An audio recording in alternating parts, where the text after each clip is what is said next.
Welcome back to part 9, I believe, of the hard drive, disk drive, NAS, device, whatever. Today we're talking about solid state drives. We're talking about 2 different ones today because it's only fair to go over both of these at the same time because they're the same thing in a sense. So these are both solid state drives. This one is an M.2 drive that goes inside your computer on your motherboard directly for really fast speeds. You can also use enclosures or external enclosures and stuff like that to not have these connect directly to your motherboard, but that's what I would use it for.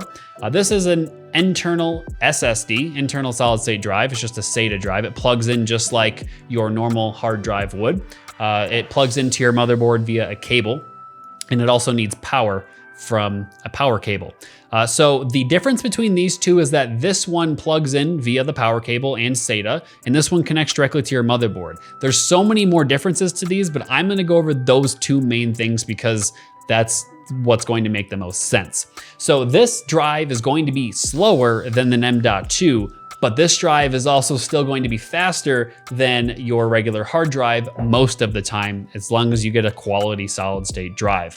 These are becoming quite obsolete. I don't really see a need for these anymore, especially if you're using it internally and not putting it in an external enclosure, which you can also do to make your own little external hard drive.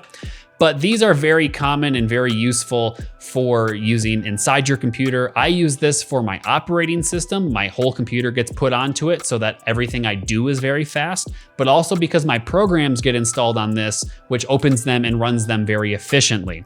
Now, I have multiple of these in my computer, and the other ones are used to store currently edited projects. So projects I'm currently working on, because it's going to bring up my footage and my photos and stuff really fast compared to being on other drives to make it way more efficient to get my editing done than if it's on a normal hard drive. So these are flash storage, just like the flash drive SD cards and things like that. It's just a different type of storage in a way. Not gonna get into the technical things here because this is about how to use them and how they work, not, an engineering channel about hard drives. So these essentially, what you need to know is they're much faster, much better, and much easier. They are a little bit more expensive than all of the other drives we've talked about because of how they work and their use cases. So this 500 gigabyte drive may cost as much as this 2 terabyte external, just because of what it is. So if you were going to use one of these, I would use it in your computer for your operating system and editing off of. And then when you're done, take the footage off of it or the whole project and put the new project on it so that you can continuously have a fast drive to edit from. But that's it for solid state drives today, and we'll see you on the next one.